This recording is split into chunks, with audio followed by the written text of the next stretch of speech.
ਇੱਕ ਵਾਰ ਫਿਰ ਗੋਲੀਆਂ ਦੇ ਨਾਲ ਦਹਿਲ ਉੱਠਿਆ ਪਟਿਆਲਾ ਅਰਬਨ ਅਸਟੇਟ ਇਲਾਕੇ ਦੇ ਵਿੱਚ ਸ਼ਰੇਆਮ ਗੋਲੀਆਂ ਚੱਲੀਆਂ ਨੇ। ਟਰੱਕ ਯੂਨੀਅਨ ਦੇ ਆਗੂ ਜਸਦੀਪ ਦੇ ਸਾਥੀ ਦੇ ਗੋਲੀ ਲੱਗੀ ਹੈ।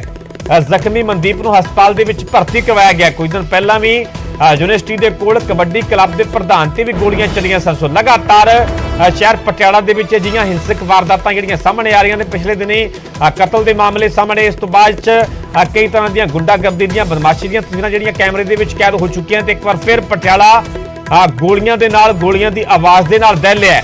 ਅਰਬਨ ਅਸਟੇਟ ਇਲਾਕੇ ਦੇ ਵਿੱਚ ਸ਼ਰੇਆਮ ਗੋਲੀਆਂ ਚੱਲੀਆਂ ਨੇ। ਟਰੱਕ ਯੂਨੀਅਨ ਦੇ ਆਗੂ ਜਸਦੀਪ ਦੇ ਸਾਥੀ ਦੇ ਗੋਲੀ ਲੱਗੀ ਹੈ। ਜ਼ਖਮੀ ਮਨਦੀਪ ਨੂੰ ਫਿਲਹਾਲ ਹਸਪਤਾਲ ਦੇ ਵਿੱਚ ਭਰਤੀ ਕਰਵਾਇਆ ਗਿਆ। ਸੋ ਪਟਿਆਲਾ ਦੇ ਵਿੱਚ ਕਾਨੂੰਨ ਵਿਵਸਥਾ ਲਗਾਤਾਰ ਸਵਾਲਾਂ ਦੇ ਵਿੱਚ ਹੈ। ਕਾਨੂੰਨ ਵਿਵਸਥਾ ਦੀਆਂ ਲਗਾਤਾਰ ਬਦਮਾਸ਼ਾਂ ਦੇ ਵੱਲੋਂ ਧੱਜੀਆਂ ਉਡਾਈਆਂ ਜਾ ਰਹੀਆਂ ਨੇ। ਲਗਾਤਾਰ ਹਿੰਸਕ ਜਿਹੜੀਆਂ ਘਟਨਾਵਾਂ ਪਟਿਆਲਾ ਤੋਂ ਸਾਹਮਣੇ ਆ ਰਹੀਆਂ ਨੇ। ਲਗਾਤਾਰ ਗੁੰਡਾਗਰਦੀ ਦੀਆਂ ਤਸਵੀਰਾਂ ਕੈਮਰੇ ਦੇ ਵਿੱਚ ਕੈਦ ਹੋ ਰਹੀਆਂ ਨੇ। ਇੱਕ ਵਾਰ ਫਿਰ ਪਟਿਆਲਾ ਗੋਲੀਆਂ ਦੀ ਆਵਾਜ਼ ਦੇ ਨਾਲ ਦਹਿਲਿਆ ਹੈ। ਅਰਬਨ ਸਟੇਟ ਇਲਾਕੇ ਦਾ ਪੂਰਾ ਮਾਮਲਾ, ਜਿੱਥੇ ਕਿ ਸ਼ਰੇਆਮ ਗੋਲੀਆਂ ਚੱਲੀਆਂ ਨੇ। ਟਰੱਕ ਯੂਨੀਅਨ ਦੇ ਆਗੂ ਜਸਦੀਪ ਦੇ ਸਾਥੀ ਦੇ ਇਸ ਦੌਰਾਨ ਗੋਲੀ ਲੱਗੀ ਹੈ। ਜ਼ਖਮੀ ਮਨਦੀਪ ਨੂੰ ਫਿਲਹਾਲ ਹਸਪਤਾਲ ਦੇ ਵਿੱਚ ਭਰਤੀ ਕਰਵਾਇਆ ਗਿਆ। ਇਸ ਤੋਂ ਪਹਿਲਾਂ ਗੱਲ ਕੀਤੀ ਜਾਵੇ ਤਾਂ ਕੁਝ ਦਿਨ ਪਹਿਲਾਂ ਯੂਨੀਵਰਸਿਟੀ ਦੇ ਕੋਲ ਕਬੱਡੀ ਕਲੱਬ ਦੇ ਪ੍ਰਧਾਨ ਤੇ ਵੀ ਗੋਲੀਆਂ ਚਲਾਈਆਂ ਗਈਆਂ ਸਨ। ਇਸ ਤੋਂ ਇਲਾਵਾ ਹੋਰ ਕਈ ਹਿੰਸਕ ਵਾਰਦਾਤਾਂ ਜਿਹੜੀਆਂ ਪਟਿਆਲਾ ਤੋਂ ਸਾਹਮਣੇ ਆ ਚੁੱਕੀਆਂ ਨੇ ਤੇ ਇੱਕ ਵਾਰ ਫਿਰ ਪਟਿਆਲਾ ਗੋਲੀਆਂ ਦੀ ਆਵਾਜ਼ ਦੇ ਨਾਲ ਦਹਿਲਿਆ ਹੈ। ਅਰਬਨ ਸਟੇਟ ਇਲਾਕੇ ਦੇ ਵਿੱਚ ਸ਼ਰੇਆਮ ਗੋਲੀਆਂ ਚੱਲੀਆਂ ਨੇ।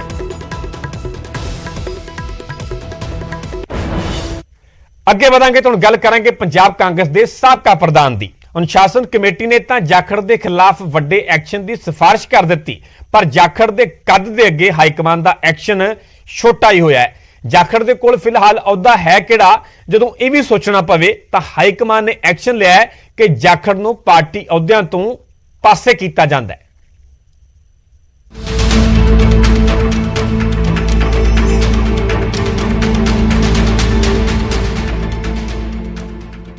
ਕਾਂਗਰਸ ਅਨੁਸ਼ਾਸਨ ਕਮੇਟੀ ਨੇ ਤਾਂ ਜਾਖੜ ਨੂੰ 2 ਸਾਲਾਂ ਤੱਕ ਸਸਪੈਂਡ ਕਰਨ ਦੀ ਸਿਫਾਰਿਸ਼ ਕਰ ਦਿੱਤੀ, ਪਰ ਜਦੋਂ ਫੈਸਲਾ ਲੈਣ ਦੀ ਵਾਰੀ ਕਾਂਗਰਸ ਪ੍ਰਧਾਨ ਸੋਨੀਆ ਗਾਂਧੀ ਦੀ ਆਈ ਤਾਂ ਜਾਖੜ ਦੇ ਸਿਆਸੀ ਕੱਦ ਦੇ ਹਿਸਾਬ ਦੇ ਨਾਲ ਐਕਸ਼ਨ ਕਰਨ ਤੋਂ ਗੁਰੇਜ਼ੀ ਕਰ ਲਿਆ। ਕਮੇਟੀ ਦੀ ਸਿਫਾਰਿਸ਼ ਨੂੰ ਸਿਰੇ ਤੋਂ ਰੱਦ ਕਰ ਦਿੱਤਾ ਤੇ ਜਦੋਂ ਜਾਖੜ ਦੇ ਕੋਲ ਪਹਿਲਾਂ ਹੀ ਕੋਈ ਵੱਡਾ ਅਹੁਦਾ ਨਹੀਂ ਹੈ ਤਾਂ ਖਾਨਾ ਪੂਰਤੀ ਲਈ ਜਾਖੜ ਨੂੰ ਪਾਰਟੀ ਅਹੁਦਿਆਂ ਤੋਂ ਲਾਂਭੇ ਕਰ ਦਿੱਤਾ। ਹਾਲਾਂਕਿ ਜਦੋਂ ਸਵੇਰੇ ਕਾਂਗਰਸ ਅਨੁਸ਼ਾਸਨ ਕਮੇਟੀ ਦੀ ਮੀਟਿੰਗ ਹੋ ਰਹੀ ਸੀ ਤਾਂ ਜਾਖੜ ਨੇ ਵੱਡਾ ਖਦਸ਼ਾ ਜਤਾਉਂਦੇ ਹੋਏ ਕਿਹਾ ਸੀ ਕਿ आज सर कलम होंगे उनके जिनमें अभी जमीर बाकी है। ਤੇ ਜਦੋਂ ਕਮੇਟੀ ਨੇ ਜਾਖੜ ਨੂੰ ਸਸਪੈਂਡ ਕਰਨ ਦੀ ਸਿਫਾਰਿਸ਼ ਕੀਤੀ ਤਾਂ ਮੀਡੀਆ ਸਾਹਮਣੇ ਆ ਕੇ ਕਾਂਗਰਸ ਹਾਈਕਮਾਨ ਨੂੰ ਜਾਖੜ ਨੇ ਗੁੱਡ ਲੱਕ ਵੀ ਕਿਹਾ ਸੀ। मैं कांग्रेस पार्टी को I wish them good luck. Jakhar साहब, आपका अगला स्टेप क्या होगा? Will you meet any?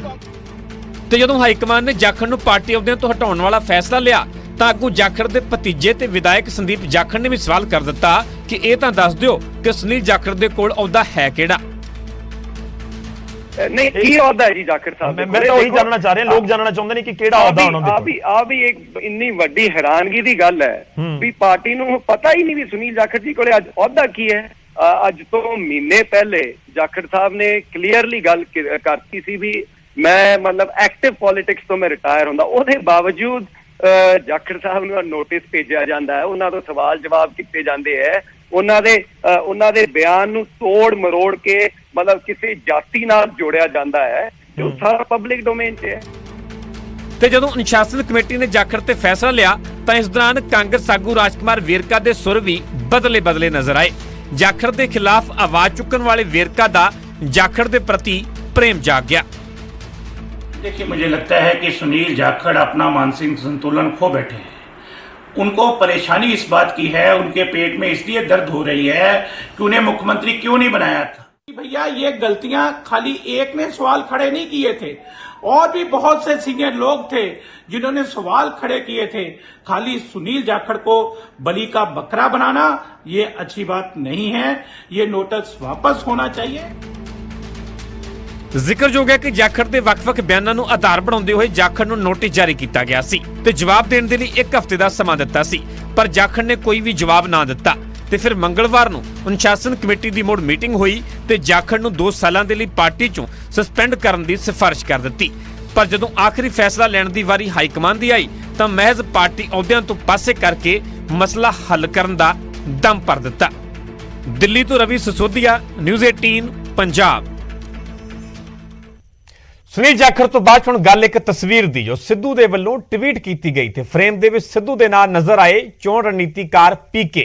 ਪਰ ਇਸ ਫੋਟੋ ਨਾਲੋਂ ਟਾਈਮਿੰਗ ਸਭ ਤੋਂ ਅਹਿਮ ਹੈ। ਜਦੋਂ ਪੀਕੇ ਨੇ ਕਾਂਗਰਸ ਦੀ ਪੇਸ਼ਕਸ਼ ਨੂੰ ਠੁਕਰਾ ਦਿੱਤਾ, ਕਾਂਗਰਸ ਦਾ ਪੱਲਾ ਫੜਨ ਤੋਂ ਕਿਨਾਰਾ ਕਰ ਦਿੱਤਾ, ਤਾਂ ਇਸ ਦੌਰਾਨ ਹੀ ਸਿੱਧੂ ਨੂੰ ਪੁਰਾਣੀ ਦੋਸਤੀ ਵੀ ਯਾਦ ਆ ਗਈ ਤੇ ਤੁਲਨਾ ਵੀ ਪੁਰਾਣੀ ਸ਼ਰਾਬ ਤੇ ਪੁਰਾਣੇ ਸੋਨੇ ਨਾਲ ਕਰ ਦਿੱਤੀ।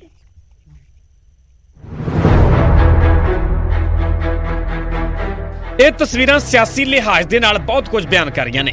ਇੱਕ ਪਾਸੇ ਨਵਜੋਤ ਸਿੱਧੂ ਨਜ਼ਰ ਆ ਰਹੇ ਨੇ ਜੋ ਕਹਿਣ ਨੂੰ ਤਾਂ ਟੈਕਨੀਕਲੀ ਕਾਂਗਰਸੀ ਨੇ ਪਰ ਕਾਂਗਰਸ ਦੀ ਮੁੱਖ ਧਾਰਾ ਤੋਂ ਹੀ ਪਾਸੇ ਚਾ ਰਹੇ ਨੇ, ਤੇ ਦੂਜੇ ਪਾਸੇ ਚੋਣ ਰਣਨੀਤੀਕਾਰ ਪ੍ਰਸ਼ਾਂਤ ਕਿਸ਼ੋਰ। ਦੋਵਾਂ ਦੇ ਚਿਹਰਿਆਂ ਤੇ ਮੁਸਕਰਾਹਟ ਬਹੁਤ ਕੁਝ ਬਿਆਨ ਕਰ ਰਹੀ ਹੈ ਤੇ ਸਭ ਤੋਂ ਅਹਿਮ ਹੈ ਟਾਈਮਿੰਗ। ਸਿੱਧੂ ਨੂੰ ਪੀਕੇ ਨਾਲ ਪੁਰਾਣੀ ਦੋਸਤੀ ਉਸ ਵੇਲੇ ਯਾਦ ਆਈ। ਪੀਕੇ ਨਾਲ ਮੀਟਿੰਗ ਉਸ ਵੇਲੇ ਕੀਤੀ ਜਦੋਂ ਪੀਕੇ ਪਿਛਲੇ 15 ਦਿਨਾਂ ਤੋਂ ਚੱਲ ਰਹੀਆਂ ਸਾਰੀਆਂ ਅਟਕਲਾਂ ਨੂੰ ਰੱਦ ਕਰ ਚੁੱਕੇ ਨੇ। ਜਦੋਂ ਪੀਕੇ ਨੇ ਕਾਂਗਰਸ ਦਾ ਪੱਲਾ ਫੜਨ ਤੋਂ ਕੋਰੀ ਨਾ ਕਰ ਦਿੱਤੀ ਤਾਂ ਫਿਰ ਸਿੱਧੂ ਨੇ ਗੱਡੀ ਦਿੱਲੀ ਵਾਲੇ ਪਾਸੇ ਘੁਮਾਉਣ ਨੂੰ ਦੇਰ ਨਹੀਂ ਲਗਾਈ ਤੇ ਦਿੱਲੀ ਦੇ ਇੱਕ ਹੋਟਲ ਦੇ ਵਿੱਚ ਗੁਫ਼ਤਗੂ ਹੋਈ ਤੇ ਸਿੱਧੂ ਨੇ ਖੁਦ ਹੀ ਮੀਟਿੰਗ ਵਾਲੀ ਤਸਵੀਰ ਟਵੀਟ ਕਰਦੇ ਹੋਏ ਲਿਖਿਆ ਕਿ ਪੁਰਾਣੇ ਦੋਸਤ ਪੀਕੇ ਦੇ ਨਾਲ ਸ਼ਾਨਦਾਰ ਮੀਟਿੰਗ ਹੋਈ। ਪੁਰਾਣੀ ਸ਼ਰਾਬ, ਪੁਰਾਣਾ ਸੋਨਾ, ਪੁਰਾਣਾ ਮਿੱਤਰ, ਸਭ ਤੋਂ ਬੈਸਟ। ਪੂਰੀ ਪਿਕਚਰ ਸਮਝਾਉਣ ਤੋਂ ਪਹਿਲਾਂ ਤੁਹਾਨੂੰ ਪੀਕੇ ਦੀ ਪੰਜਾਬ ਦੀ ਸਿਆਸਤ ਦੇ ਨਾਲ ਸਾਂਝ ਤੋਂ ਵੀ ਵਾਕਿਫ ਕਰਵਾ ਦਿੰਦੇ ਹਾਂ। ਸਾਲ 2017 ਦੀਆਂ ਵਿਧਾਨ ਸਭਾ ਚੋਣਾਂ ਦੇ ਵਿੱਚ ਪੀਕੇ ਦੀ ਹੀ ਰਣਨੀਤੀ ਹੇਠ ਕਾਂਗਰਸ ਨੇ ਚੋਣ ਲੜੀ ਤੇ 77 ਸੀਟਾਂ ਹਾਸਲ ਕਰਕੇ ਕੈਪਟਨ ਸੀਐਮ ਵਾਲੇ ਸਿੰਘਾਸਣ ਤੇ ਬੈਠੇ ਤੇ 17 ਤੋਂ ਬਾਅਦ ਕੁਝ ਸਾਲਾਂ ਦਾ ਸਫ਼ਰ ਤੈਅ ਕਰਦੇ ਹੋਏ ਹੁਣ 2022 ਦੇ ਵਿੱਚ ਕਾਂਗਰਸ ਨੇ ਪੀਕੇ ਨਾਲ ਹੋਰ ਨੇੜਤਾ ਵਧਾਉਣ ਦੀ ਕੋਸ਼ਿਸ਼ ਕੀਤੀ। ਚਰਚਾਵਾਂ ਚੱਲੀਆਂ ਕਿ ਪੀਕੇ ਨੇ ਪਿਛਲੇ ਦਿਨੀ ਸੋਨੀਆ ਗਾਂਧੀ ਨੂੰ ਪ੍ਰੈਜੈਂਟੇਸ਼ਨ ਦਿੱਤੀ, ਕਈ ਸੁਝਾਅ ਦਿੱਤੇ ਤੇ ਫਿਰ ਸੋਨੀਆ ਗਾਂਧੀ ਨੇ ਇੱਕ ਕਮੇਟੀ ਤੋਂ ਪੀਕੇ ਨੂੰ ਪਾਰਟੀ ਦੇ ਵਿੱਚ ਸ਼ਾਮਲ ਕਰਵਾਉਣ ਬਾਰੇ ਸਲਾਹ ਮੰਗੀ।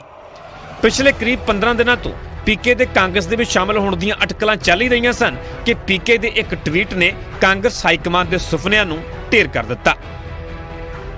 ਪੀਕੇ ਨੇ ਟਵੀਟ ਕਰਦੇ ਹੋਏ ਲਿਖਿਆ ਕਿ ਮੈਂ EAG ਯਾਨੀ ਇੰਪਾਵਰਡ ਐਕਸ਼ਨ ਗਰੁੱਪ ਦਾ ਹਿੱਸਾ ਬਣ ਪਾਰਟੀ ਦੇ ਵਿੱਚ ਸ਼ਾਮਲ ਹੋਣ ਤੇ ਚੋਣਾਂ ਦੀ ਜ਼ਿੰਮੇਵਾਰੀ ਲੈਣ ਦੀ ਕਾਂਗਰਸ ਦੀ ਪੇਸ਼ਕਸ਼ ਠੁਕਰਾ ਦਿੱਤੀ ਹੈ।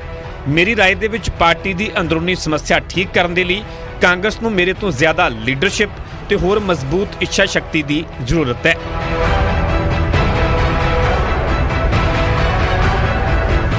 ਪੀਕੇ ਨੇ ਤਾਂ ਕਾਂਗਰਸ ਦੀ ਪੇਸ਼ਕਸ਼ ਨੂੰ ਠੁਕਰਾ ਦਿੱਤਾ ਹੈ ਪਰ ਸਿੱਧੂ ਤਾਂ ਅਜੇ ਕਾਂਗਰਸੀ ਹੀ ਨੇ। ਪਰ ਫਿਰ ਵੀ ਇੱਕੋ ਫਰੇਮ ਦੇ ਵਿੱਚ ਦੋਵੇਂ ਨਜ਼ਰ ਆਉਣ, ਪੁਰਾਣੀ ਦੋਸਤੀ ਦਾ ਵੀ ਹਵਾਲਾ ਦਿੱਤਾ ਜਾਵੇ, ਚਿਹਰੇ ਤੇ ਮੁਸਕਰਾਹਟ ਵੀ ਹੋਵੇ ਤਾਂ ਫਿਰ ਸੰਕੇਤ ਤਾਂ ਬਹੁਤ ਮਿਲਦੇ ਨੇ। Bureau report, news 18 Punjab. ਅੱਗੇ ਵਧਾਂਗੇ ਤੇ ਗੱਲ ਕਰਾਂਗੇ ਖੇਤੀ ਮੰਤਰੀ ਦੇ ਬਿਆਨ ਦੀ। ਕੇਂਦਰੀ ਖੇਤੀ ਮੰਤਰੀ ਨੇ ਫਰਟੀਲਾਈਜ਼ਰ ਤੇ ਪੈਸਟੀਸਾਈਡ ਦੀ ਵੱਧਦੀ ਵਰਤੋਂ ਤੇ ਚਿੰਤਾ ਜਤਾਈ ਹੈ ਤੇ ਠਿਕਰਾ ਵੀ ਕਿਸਾਨਾਂ ਸਿਰ ਹੀ ਭੰਨ ਦਿੱਤਾ ਹੈ। ਨਰਿੰਦਰ ਤੋਮਰ ਨੇ ਕਿਹਾ ਹੈ ਕਿ ਕਿਸਾਨ ਰਸਾਇਣਾਂ ਦੇ ਨਾਲ ਫਸਲ ਉਗਾਉਂਦੇ ਨੇ ਪਰ ਖੁਦ ਨਹੀਂ ਖਾਂਦੇ ਤੇ ਇਸ ਬਿਆਨ ਨੇ ਕਿਸਾਨਾਂ ਦਾ ਪਾਰਾ ਵੀ ਵਧਾ ਦਿੱਤਾ। ਖੇਤੀ ਦੌਰਾਨ ਰਸਾਇਣਾਂ ਦੀ ਵਰਤੋਂ ਦਾ ਮੁੱਦਾ ਇੱਕ ਵਾਰ ਫਿਰ ਉੱਠਿਆ ਜਿਸ ਦਾ ਜ਼ਿਕਰ ਕੇਂਦਰੀ ਖੇਤੀ ਮੰਤਰੀ ਨੇ ਕੀਤਾ ਹੈ, ਜਿਸ ਤੇ ਕੇਂਦਰੀ ਖੇਤੀ ਮੰਤਰੀ ਦਾ ਅਜਿਹਾ ਬਿਆਨ ਸਾਹਮਣੇ ਆਇਆ ਜਿਸ ਨੇ ਨਵੀਂ ਚਰਚਾ ਛੇੜ ਦਿੱਤੀ ਹੈ। ਤੋਮਰ ਨੇ ਫਰਟੀਲਾਈਜ਼ਰ ਤੇ ਪੈਸਟੀਸਾਈਡ ਦੀ ਵੱਧਦੀ ਵਰਤੋਂ ਤੇ ਚਿੰਤਾ ਜਤਾਈ ਹੈ। ਤੋਮਰ ਨੇ ਕਿਹਾ ਕਿ ਲਾਲਚ ਦੇ ਵਿੱਚ ਆ ਕੇ ਕਿਸਾਨ ਰਸਾਇਣਾਂ ਦੀ ਵੱਧ ਵਰਤੋਂ ਕਰ ਰਹੇ ਨੇ। ਅੱਜ ਸਾਡੀ ਜ਼ਮੀਨ ਵੀ ਤੰਦਰੁਸਤ ਨਹੀਂ ਹੈ। ਖੇਤੀਬਾੜੀ ਮੰਤਰੀ ਨੇ ਕਿਹਾ ਕਿ ਕਿਸਾਨ ਆਪਣੀ ਗਲਤੀ ਜ਼ਰੂਰ ਮਹਿਸੂਸ ਕਰ ਰਹੇ ਨੇ ਪਰ ਕਿਸਾਨ ਰਸਾਇਣਾਂ ਦੇ ਨਾਲ ਫਸਲ ਉਗਾਉਂਦੇ ਨੇ ਪਰ ਖੁਦ ਨਹੀਂ ਖਾਂਦੇ। जहां पर फर्टिलाइजर का बहुत अधिक उपयोग हो रहा है वो लालच में कर जरूर रहे हैं लेकिन वो महसूस कर रहे हैं कि वो गलती कर रहे हैं।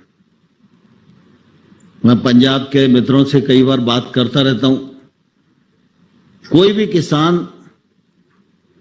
उस प्रकार की खेती करते हुए पैसे तो कमाता है लेकिन प्रसन्न दिखाई नहीं देता।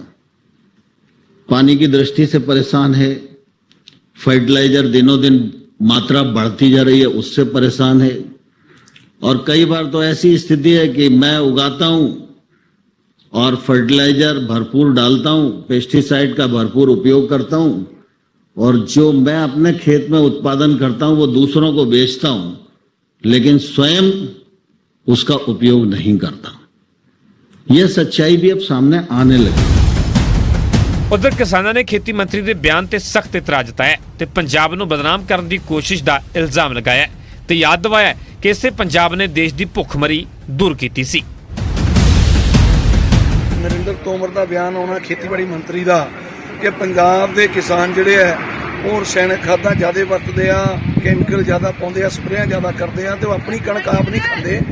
ਇੱਕ ਕੋਈ ਸਾਜ਼ਿਸ਼ ਹੈ, ਇਹ ਪੰਜਾਬ ਨੂੰ ਬਦਨਾਮ ਕਰਨ ਦੀ ਸਾਜ਼ਿਸ਼ ਹੈ। ਕੋ ਕਿੱਡਾ ਵੱਡਾ ਪੰਜਾਬ ਤੇ ਇਲਜ਼ਾਮ ਖੇਤੀਬਾੜੀ ਮੰਤਰੀ ਸਾਹਿਬ ਲਾ ਰਹੇ ਆ। ਜਦੋਂ ਪੂਰਾ ਦੇਸ਼ ਭੁੱਖਮਰੀ ਦਾ ਸ਼ਿਕਾਰ ਸੀ ਤਾਂ ਪੰਜਾਬ ਨੇ ਪੂਰੇ ਦੇਸ਼ ਦਾ ਢਿੱਡ ਭਰਿਆ ਅਨਾਜ ਪੈਦਾ ਕਰਕੇ, ਔਰ ਅੱਜ ਪੰਜਾਬ ਨੂੰ ਅੱਖੋਂ ਪਰੋਖੇ ਕਰਕੇ ਪੰਜਾਬ ਦੇ ਕਿਸਾਨਾਂ ਨੂੰ ਔਰ ਪੰਜਾਬ ਦੇ ਅਨਾਜ ਨੂੰ ਬਦਨਾਮ ਕਰਨ ਦੀ ਕੋਸ਼ਿਸ਼ ਕਰ ਰਿਹਾ ਹੈ।